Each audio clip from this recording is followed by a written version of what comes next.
tous, salut, j'espère que vous allez bien en ce fin de mois 2025, nous sommes exactement le 30 septembre 2025. Je vais faire une vidéo rapidement pour expliquer un petit peu le détail, le bilan de mes trades sur le mois de septembre. Je m'étais fixé un objectif de faire à peu près plus de 70% en termes de ROI et avec un taux de réussite dépassant avec un taux, donc comme je disais, avec un taux de réussite dépassant les 70%.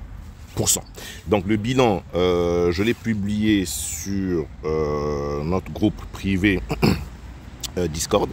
Donc pour les abonnés qui ont eu le temps de le suivre, tant mieux. Donc je vais essayer un petit peu de l'expliquer très rapidement.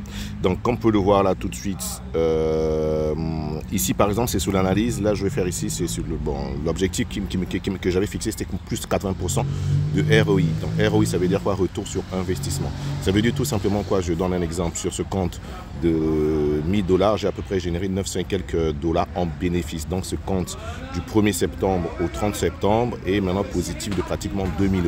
Donc ça voudrait dire que si vous aviez un compte de 10 000 €, à la fin du mois, vous aurez généré 9 700 € ou 9 000 €. Et si vous aviez 50 000, ainsi de suite. Donc ça veut dire qu'on a eu un taux ROI de pratiquement 97%, pour ne pas dire 100%. Donc ça veut dire qu'on a doublé le capital investi en un mois. Ok, d'accord. Et comme vous pouvez le voir ici, l'analyse c'est du 1er septembre au 29 septembre, tout en haut, d'accord. Et on peut le voir là, le nombre de trades clôturés, d'accord. Le nombre de trades clôturés, en profit, on en a eu 35 et perte, un trade. Donc ça veut dire que j'ai effectué 36 trades du 1er septembre au 29 septembre, c'est-à-dire où j'ai clôturé mes comptes hier. J'en ai fait 36 et dans les 36 trades, j'en ai perdu, j'ai perdu qu'une seule position.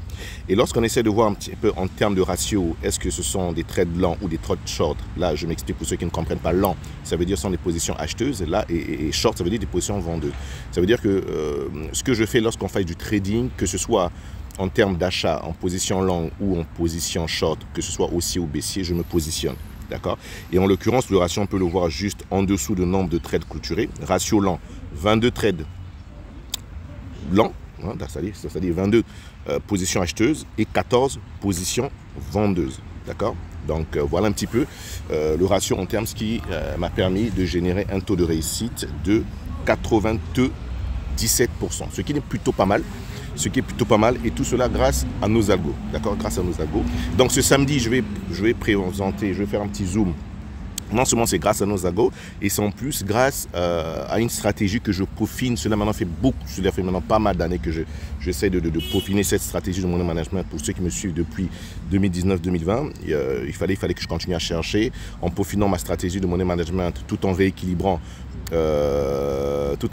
le code source afin que les algos me donnent des informations plus pertinentes pour que je puisse savoir à quel moment avoir un taux de réussite, d'accord, avec des probabilités dépassant les 80-90% pour que je me positionne. Et je crois avoir trouvé éventuellement la solution, mais ça reste toujours quelque chose à peaufiner. Et pour ceux qui me connaissent, je peaufine toujours. Je profite toujours cela. Donc, pour revenir, on va revenir rapidement sur le graphique, d'accord.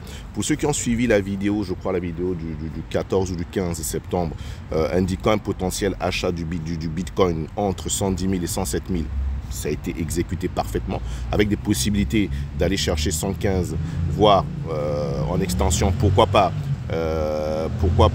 la possibilité de 121. Donc nous sommes là actuellement. Donc comprenez juste une chose, que on va se concentrer sur le GMHP. Là je vais l'expliquer très rapidement, synthétiquement, pour que vous ayez l'aperçu de ce que je vais présenter et rentrer en détail vraiment et rentrer dans les détails ce samedi. Donc si nous prenons le cas, je vais juste chercher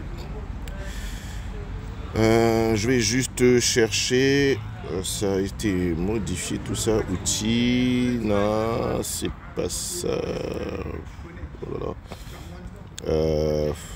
Annotation, bien, donc ce qui, c'est quand même assez... Voilà, donc j'ai trouvé ce qu'il me fallait, c'est le pincé. Donc on va aller sur une base en se concentrant déjà sur notre GMHP, d'accord, sur l'algo GMHP. On va prendre quelques cas de figure. Si on prend une figure, disons, qui nous annonce une possible baisse, nous aurons une figure dans ce sens, d'accord?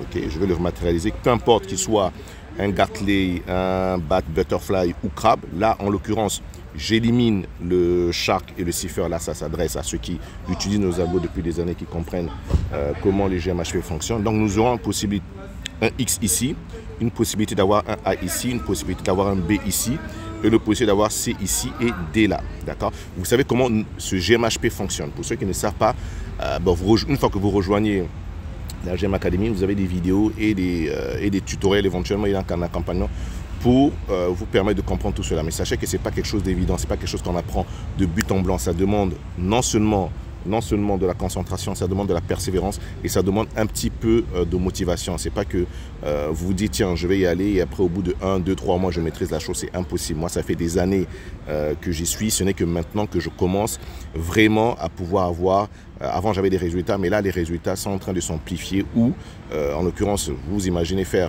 36 trades et que ce soit à l'achat ou à la baisse et puis on perd qu'un seul, c'est comme assez intéressant et comme je dis c'est ça, c'est grâce à nos algos. Donc en revenant sur le motif XABCD, donc l'idée c'est de se dire, là je prends peu importe, comme je viens de dire, je prends pour un cas, j'enlève la figure Cipher et Shark.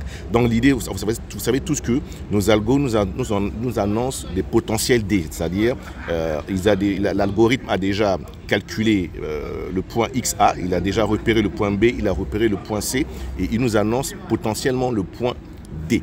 D'accord? Donc l'idée c'est de se dire, en nous annonçant le point D, ok, vous aurez peut-être certainement remarqué que lorsque vous allez rentrer par exemple sur le point C, lorsque vous allez rentrer au point C et que vous allez arriver au point D, vous avez des probabilités que la figure ne soit plus valide. Et donc, en l'occurrence, en prenant ce cas de figure, pour que la figure ne soit plus valide, il faudrait que le prix reparte au-delà du point C.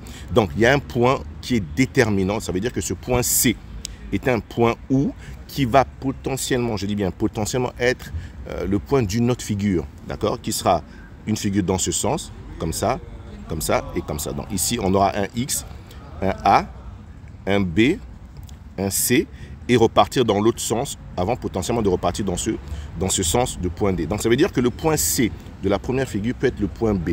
Donc en règle générale, le point C d'une figure est une zone où les probabilités que le prix aille dans le sens D est assez élevée. D'accord, et assez élevé. On est là vraiment à l'ordre de 90%, 95% de taux de réussite. Donc ça voudrait dire qu'ici au point C, on peut vendre et accompagner le prix vers le point D. Et le prix, qu'est-ce qu'il va faire? Il va arriver au milieu du point D et repartir dans l'autre sens pour pouvoir créer une autre figure où le point D, au lieu d'être en bas, il sera maintenant en haut. C'est là, en l'occurrence, rentre la stratégie de couverture et de short. Donc ça, c'est une stratégie de money management que j'élabore depuis maintenant pratiquement en début d'année que j'essaie de perfectionner. Et comme je dis, je suis presque...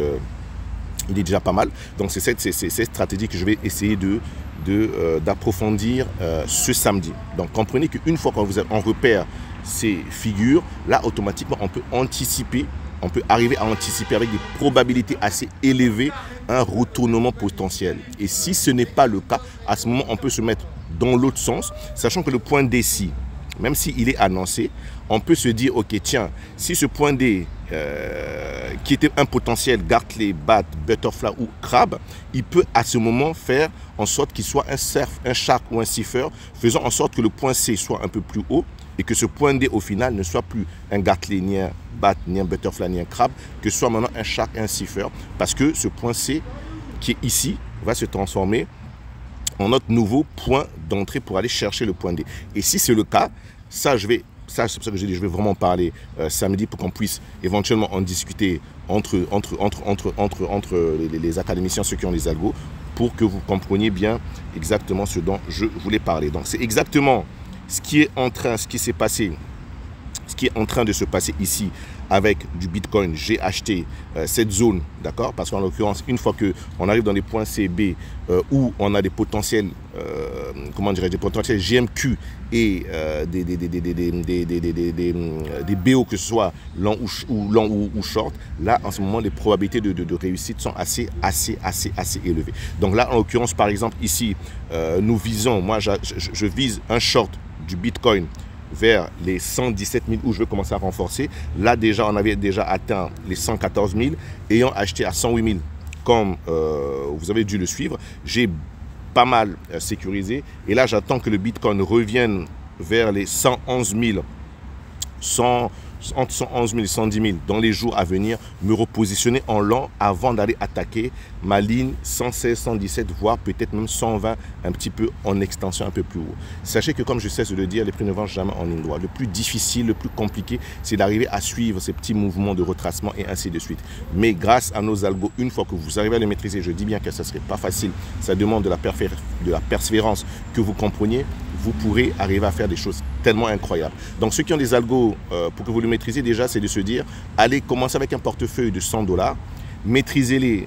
Une fois que vous maîtrisez les algos, comment ils fonctionnent, une fois que vous maîtrisez la stratégie dont je vais vous présenter, vous allez maintenant rentrer en position avec des positions en l'occurrence où on va les trader que sur 3 crypto-monnaies max, Bitcoin, Ethereum, BNB et Solana. 4 crypto-monnaies max. Je dirais pourquoi le samedi. 4 crypto-monnaies max avec des risques où vous voulez perdre uniquement 2 $ et en contrepartie, vous voulez gagner, disons 3 fois plus, c'est-à-dire entre 6 et 10 $, mais en sécurisant toujours la moitié. Donc en l'occurrence, si par exemple la stratégie que moi j'ai mis en place sur les 1000 $, c'était de se dire, ok, je vais ouvrir des positions que sur 3 crypto, Bitcoin, Ethereum et Solana à l'achat ou à la vente, en mettant des marges où je vais mettre des marges de 50 ou 100 $ et sécuriser déjà à chaque fois où je vais toucher à peu près, où je vais arriver à sécuriser 20 ou 30 $ par trade. Vous voyez que 20 ou 30 $ par trade, ce n'est rien. Mais 20 ou 30 $ par trade multiplié par 35 trades gagnants, là, à la fin du mois, je vous dis que ça fait quelque chose de plutôt assez intéressant. Le marché, ne soyez pas gourmand. Vous voyez très clair, 20 ou 30 $ par trade en cherchant à perdre la même somme sur 1000 avec les taux de réussite incroyables et que vous comprenez la stratégie. Donc, vous voyez bien que si vous sécurisez, je donne une connerie, si vous sécurisez 20 $ par trade sur 30 trades gagnants, vous êtes à 600 $ de gain. Rien qu'en sécurisant 20 trades. Et là, on est au-delà de 30 trades gagnants. Okay? Donc, j'espère que vous comprenez cela. Et ce samedi, je me ferai le privilège et le plaisir de pouvoir en discuter. Et j'espère que les académiciens, ceux qui ont nos abonnements de l'algo, seront disponibles. J'essaierai de faire une vidéo éventuellement, mais ça serait bien que vous puissiez être là pour que nous puissions échanger. Ceci dit, portez-vous bien et on se dit à samedi. Allez. Ciao, ciao et bonne semaine à tous.